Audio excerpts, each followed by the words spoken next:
Morning guys, bibili akong almusal ni Polo.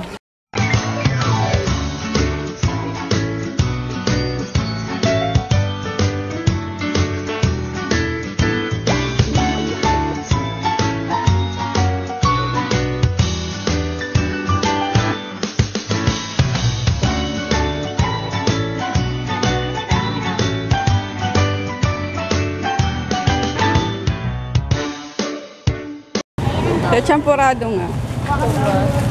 Ilan? Sa akin isang champurado lang. Dito muna sa bata, dalawa. Meron. Dalawa sopa sa dalawang champurado.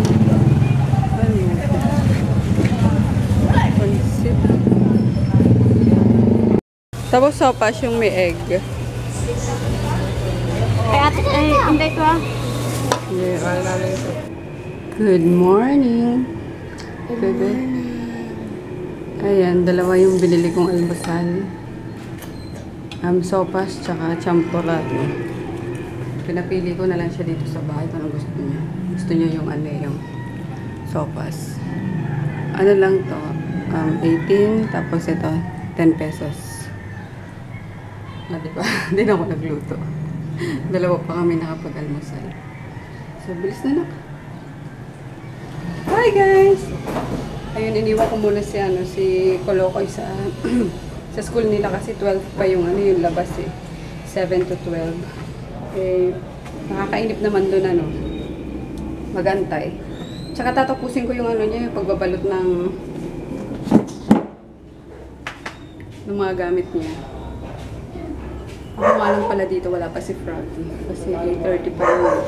Kala ko nga nandito na kaya umuwi ako eh. Wala pa pala. So, yun. Mag-ano muna ako. Balot muna ako ulit ng mga notebooks niya. Plastic na lang kasi inuna ko yung colored paper tapos plastic. Nakakapagod. Sakripisyo. Kahit yung lang, kahit yung paghatid sundo, parang sacrifice talaga ngayon sa akin kasi naman dito sana malapit lang. Kahit nakapambahay ako, okay nang lumabas. Kasi yun nga nangyari sa kanya. Last time nga, nagkukwentuhan kami, niloloko siya para mailabas niya ba yung kasi hindi yun nagsasabi na na totoo pag inaano ng teacher, pag pinapala o pinapagalitan. Parang pinoprotektahan niya pa yung teacher. Tapos sabi ko, gusto ko bang bumalik dyan sa dati mo? So sabi niya, ayoko na mami kasi kasi masungit nga daw yung teacher. Tapos sabi ko, ano bang ginawa sa'yo? Tinali ako, sabi niya. Tapos yung akala ko, tinali lang siya sa kamay. Yung sa kamay lang talaga parang iginapos na gano'n. Sabi ko, paano ka ba tinali sa kamay? Sabi niya, hindi, tinali ako sa upuan. Sabi ko, paano nga? Buong katawan ko, sabi niya gano'n. Ano niya pa sa akin? Sabay tawa. Sabi niya, buong katawan ko. Mga ganun pa siya. Kaya natawa na lang ako. Ayun, parang yung galit ko, inatawa na lang din ako sa batang yun. So, kaya yun, kahit gumising kami na maaga, kahit nakakapagod mag-commute, diba? Okay na yun, basta mabigyan siya ng magandang edukasyon. Kasi dyan, alam niyo na, pag kasi pag public talaga, although may public naman na maganda kulturo. Kaso dyan, puro chismisa ng mga teacher. Tapos di pa nila na masyado yung mga bata. Siguro yung mga nasa unahang estudyante, yun lang nabibigyan nila ng attention. Yung mga nasa likod na hindi na nakikinig, hindi na. So, kaya gano'n. Kaya nagtaka ako sa kanya netong bakit gano'n yung performance niya. Although magaling siya. Kaso, yun nga, teacher's enemy. Kaya gano'n. Nalis ko na lang. Kaya eto ako, sakripisyo muna. Para naman sa ko yun. Okay. Basta, halik niya lang. Okay na sa akin. Pag niyayakap niya ako, okay na sa akin. So yun, natay ko na lang si Froggy kasi nakakainip naman din. Naniinip nga ako doon sa school, mas nakakainip pala dito. Kasi ako lang mag-isa. Wala nga yung kanina, yung susi. Lang. Nasa lapag lang. Kasi pag may lalabas, tinatapon lang sa labas sa lapag ng yung susi. Buti may may panungkit, sungkit ko. Kaya yun nakapasok ako. So So, yun guys. Manonood muna din ako ng mga vlogs nila ni Shen and Anna. Mga vlogs ng mga lahat ng ano. Uy! Ano pala, speaking sa mga vlogs, sa mga vlogger, sa mga sa mga nagpapa-subscribe. Naka-subscribe pala ako ha. Baka magtampo kayo kung hindi nyo ako nakikita sa yung mga subscribers list ba sa diba? Naka-subscribe ako kaya yun. Huwag kayong magtampo. Naka-private kasi ako kasi ginagamit din ni Koloko yung account ko sa panonood niya ng Minecraft, ng mga kung ano-ano, kaya mga annoying orange. Nakakainis makalat sa profile ko. Kaya pin-private ko na lang para lahat ng likes and subscribe account na subscribe ko. Kaya naka-private. Kaya yun, din yung talaga makikita. So yun, paliwanag ko lang kasi baka may nagtatampo, gano'n, na bigla akong nawala sa subscribers list nila. Hindi, nakasubscribe talaga ako. Okay? Si Pamper, I promise. Bold ka. Bakit ka naka-bold? Watchman. Hello guys. Uwi lang namin. Dumaan kami sa palengke kasi doon na kami kumain ng pinadiretso kami ni Papa Doc. Ang sarap nung luto niyang ginataang sari-saring gulay. Sitaw, malunggay, talong.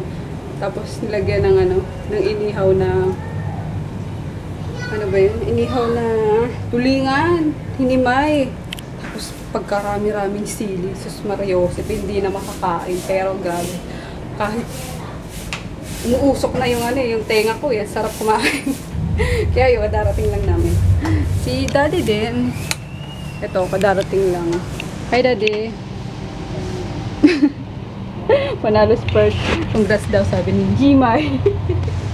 Jemay, hindi Jimay. Simpre.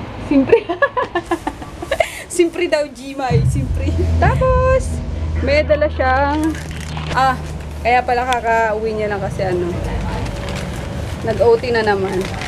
Nagpapakamatay sa kaka-OT. Nag-pre-OT na, nag-post-OT pa. Di ba, wagas. Ano naman yung mo, di sa ospital lang mapunta. Sobra-sobra. Yabang mo. 2,000 sa ospital. Kamayabang. Tapos yan, dala niya. Big Mac. Ano naman niya to? Meal niya to eh. Ngadi. Meal mo to? Big Mac nga. Initin ko? Hindi na. Initin ko muna. Tapos kukuha ko ng malamig na tubig. Ayun lang yung pagkain niya. Share kami. Share ko pa siya, diba? Ang takay lang. Ito yung sinasabi ko guys, nag-uwi pala siya dito. Kaya pala doon niya kami pinadiretso kasi konti lang yung dinala niyang gulay. Ayan. Sitaw, malunggay. Ano pa ba yan? Basta sari-sari yan. Tapos tingnan nyo naman ang sili, wagas. Diba? Hindi lang siya, sa mga hindi kumakain ng gulay, hindi siya. Yes. Hello, airplane. Sa mga hindi kumakain ng gulay, hindi lang siya magandang tingnan. Pero sa mga favorite ang gulay, oh my God. Itsura pa lang masarap na. And, promise, sobrang sarap talaga. Grabe. Talo pa yung yung Bicol Express sa anghang. Talaga naman si Papa. Galit sa sili. I'm off to school. No, but seriously, I think doing the OD is beating down on me. I'm starting to get sluggish, but doesn't matter because it's called hard cash. So right after the OT is dropped off, I'm gonna get me some nice, good, intended sleep. Long sleeps. Which jacket? Nahanap mo na naman. Jacket is? Ito pa yung dati mong ginagamit. No, you have to be upbeat, fashionable. First, tell us, will tell us. Ay, nasa labahan na yung telos. Why? Baho na eh. Baho niya. you think you should do? My weapons of choice? Like, Say no. nakita niyo na ba si Froggy na mahaba ang buhok? Ayan ah. Ako di ba mahaba buhok ko? Ito nakatali lang siya. Oh, hindi pa huli ng buhay. Grabe, nakakatakot si Daddy. Then, ako, na mahaba ang buhok ko. Tada! Lapad na mukha ko, no? Grabe. Nag-fill up kasi ako nung fetchers, form, information sa school nila. Kaya naghahalukay ako ng mga pictures. Yun. Institution of learning where relevant knowledge is acquired, skills are developed to the needs of the global community. Very good. What about the mission? To provide equitable access to learning through relevant Environment. industry sensitive and ano yun, may? And Sabi mo na yun, ano yun? And ewan ko. ano pa ba yun? Saan ka na ba? Sensitive and environment. Conscious academic programs and services. Good. Hindi niya mabigkas-bigkas yung environment. Lagi niya nakakalimutan. Pero okay na. Very good niya siya sa pag memorize. Galing. So yung guys, mag-good night na kami para ma-edit na Kaya ito. nasa namin. Andun na, tinimpla ko na. Kaso mainit pa eh. Ano pala may pupa?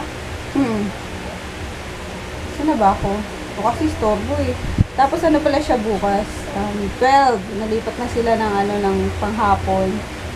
Inaano sana namin mga parents na gawin silang pang umaga kasi nga paghapon baka antokin sila kasi nap time nila yun eh pag pag hapon. Kaso wala na daw magagawa yung principal kasi yun yung nasa curriculum, charba, basta kasi K-12 daw eh kaya kailangan dagdagan yung minutes ng kanilang mga subjects. So, yun lang, nag-agree na rin kami. And, nababago ang kanilang uniform. O, diba? Dagdagastos na naman, nakakainis. Bago kasi yung principal, kaya bago din yung uniform. Ano ba yan? Hindi pa nga nakakatapos na eh. Pero ayaw mo na nga, ganun yung eh. Siyempre, kailangan mag-comply, diba? Doon mo in-enroll, diba? Comply ka sa nila. So, yun. That's it for today, guys. Yun lang mga nangyari sa amin ngayon. And we're gonna call it a night. Good night! Bebe. Good night. Ayun pala. Good night. Good night.